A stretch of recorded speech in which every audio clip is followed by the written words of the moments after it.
Yang tidak kalah penting tentu saja pilar ekonomi. Bicara soal ini kita akan mendalami lagi langkah-langkah efektif apa yang harus disiapkan dari sisi ekonomi khususnya untuk mempersiapkan Indonesia Emas 2045. Untuk pilar ekonomi ini akan ditanyakan oleh Insinyur Syahrir Ika MM. Silakan Pak Syahrir. Terima kasih Pak Anies.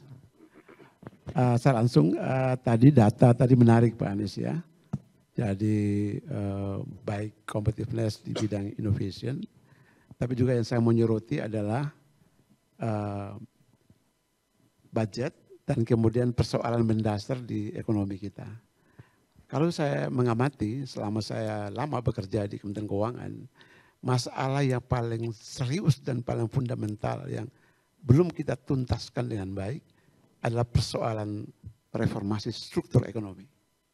Strukturnya, yang struktur ini kita banyakkan kita lebih banyak dikuasai oleh pengusaha besar, ya kan? Kemudian yang UMKM misalnya yang bagian terbesar daripada populasi kita itu sangat kecil.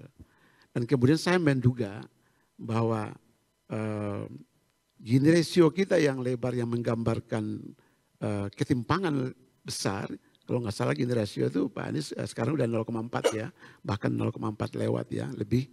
Itu menggambarkan kontribusi dua pihak, yaitu lemah di yang populasi besar di UMKM ini, ya kemudian yang populasi kecil itu menguasai besar.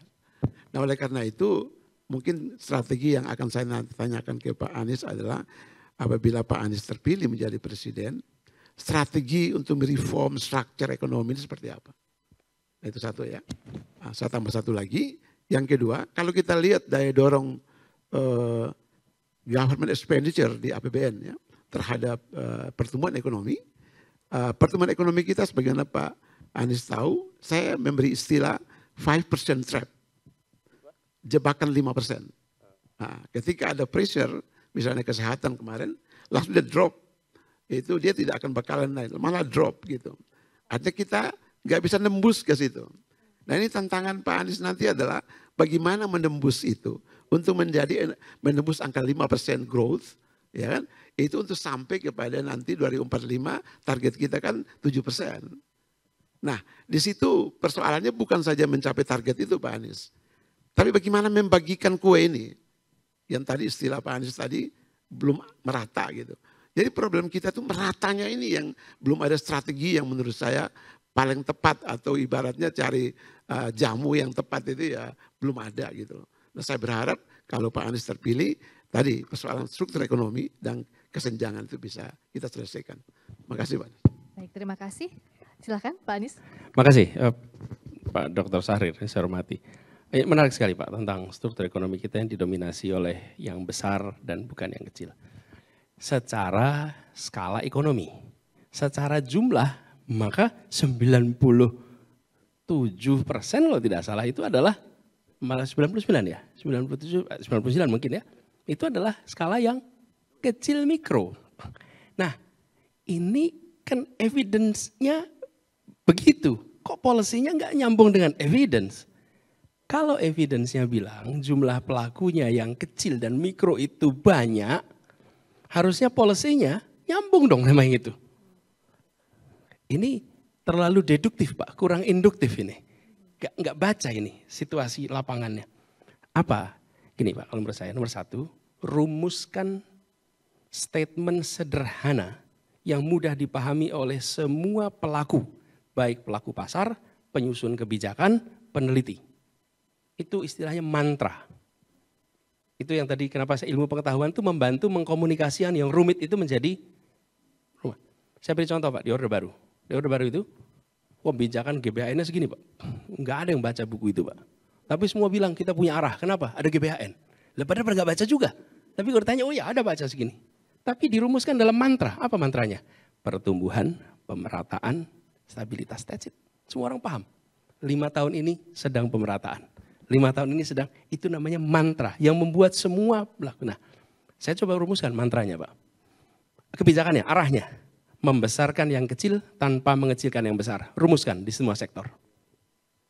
Maka industri tahu, perbankan tahu Begitu perbankan nih, langsung dia buka. Lah kok sekarang seluruh persyaratan kredit kita mengasumsikan sektornya formal. Ya pasti informal nggak bisa dapat uang. Lah kalau informal nggak dapat uang, ya nggak mungkin dia tumbuh. Nggak punya akses pada kapital kok. Kenapa? Karena kebijakan kita tidak secara tegas punya yang disebut tadi, value-nya apa. Kami katakan, value-nya adalah membesarkan yang kecil, tapi jangan kecilkan yang besar ya.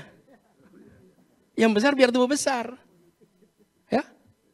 Tapi kalau soalnya kadang-kadang kita membesarkan yang kecil, memusuhi yang besar. Jangan, yang besar biar tetap besar, tapi yang kecil harus jadi nanti OJK menyesuaikan, BI menyesuaikan, perbankan menyesuaikan, koperasi menyesuaikan, Kementerian Perdagangan, Kementerian Perdagangan. Kenapa?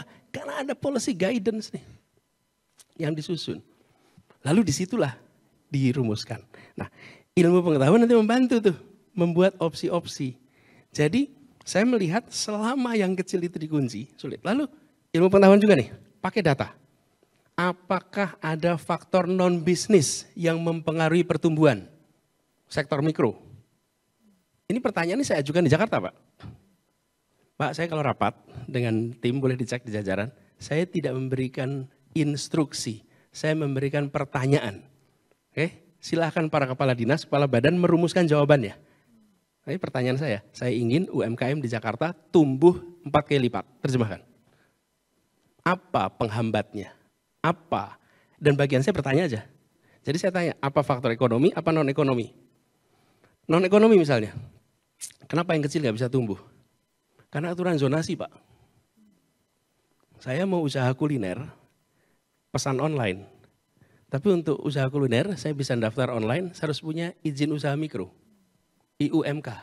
Nah saya mau daftar nggak dapat izin. Kenapa? Rumah saya bukan zona usaha, Pak. Oke? Karena saya bukan zona usaha, saya nggak dapat izin. Karena saya nggak dapat izin, maka saya nggak bisa ke bank, dapat keuangan. Saya nggak bisa ke online market, karena saya nggak punya izin. Jadi zonasinya diubah. Sekarang Jakarta semua zona boleh usaha asal dalam rumah. Kalau Anda tambah parkir, baru harus pengurusan izin. Tapi kalau usahanya di dapur, di garasi, loh ini eranya 4,0. Jadi faktor itu. Yang kedua, Bapak Ibu mungkin ingat, pernah Jalan Jenderal Sudirman ditutup jalannya. Nggak boleh untuk roda 2, Tamrin. Saya tanya, berapa banyak pengantaran barang ke Jalan Tamrin dan Sudirman per hari? Dan jawabannya, ini evidence based nih. Waktu itu kan dilarang roda 2 masuk, hari mobil roda 4. Jawabannya, 500.000 pengantaran per hari. Oke? Dan seluruh Jakarta ada 13,5 juta pengantaran per hari. Bila motor tidak boleh masuk Jalan Jenderal Sudirman, maka usaha kecil mikro tidak mendapatkan rezeki dari pusat perekonomian yang paling menggerakkan di seluruh Indonesia. Namanya Jenderal Sudirman Jalan Tamrin itu. Itu evidence based. Jadi ini bukan soal like dan dislike. Ini soal mengambil keputusan berdasarkan lihat datanya. Dan apa yang jadi 500.000 pesanan per hari, itu kan pesanan makanan kecil, makan siang, makan malam, dari seluruh Jakarta. Langsung berubah. Jadi membesarkan yang kecil itu bukan soal economic policy, financial policy, bukan itu saja. Tapi juga regulasi sektor pendukung lainnya. Tapi itu membutuhkan yang saya sebut tadi guidance, mantra. Gitu ya Pak Sair. Lalu yang kedua, yang terkait dengan growth. Saya setuju sekali apa yang Bapak sampaikan di akhir Pak Sair, bahwa pemerataan itu sama pentingnya. Jadi mungkin kalau bahasa teknisnya adalah quality growth. Pertumbuhan yang berkualitas. Apa sih yang menentukan kualitasnya? Kita sering bicara kuantitas growth. Karena itu kita bilang 5%, 6%, 7%. Tapi kalau ada kasus Pak, sebuah provinsi di Sulawesi, growth-nya itu bisa 27% di situ.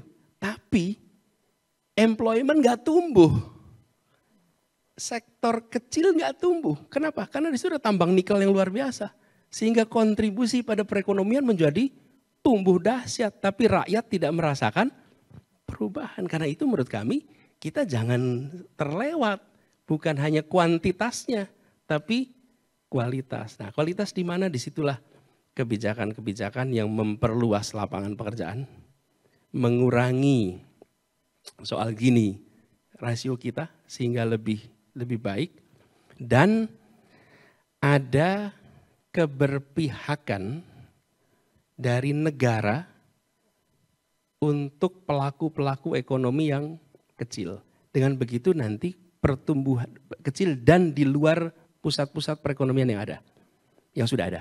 Sehingga nanti pertumbuhan itu bisa merata. Nah, ini akan lebih baik kalau saya boleh memilih nih Pak. 7% tapi timpang, okay, atau 5% tapi merata. Pilih mana Pak? Ini value Pak. Exactly. Ini, nah di situ pilihannya bukan scientific. Scientificnya mengatakan itu 7% tidak merata atau 5% merata. Di situ judgment, di situ value. Makanya saya katakan tadi dari awal, value yang dirumuskan, value kita apa? Kesetaraan. Nah kalau udah kesetaraan, ketemu opsi, milihnya gampang. Tapi kalau value kita efisiensi, nomor 1 efisiensi, maka kita akan bilang pilih nomor 7. Nah siapa yang ngambil efisiensi? Perusahaan. Kalau korporasi dia pasti akan pilih efisiensi. Sama pasar. Kami membayangkan pasar perekonomian Indonesia itu berkembang. Bukan hanya free tapi fair. Gitu kira-kira jawabannya. Makasih. Terima kasih sudah nonton. Jangan lupa like, subscribe, dan share ya.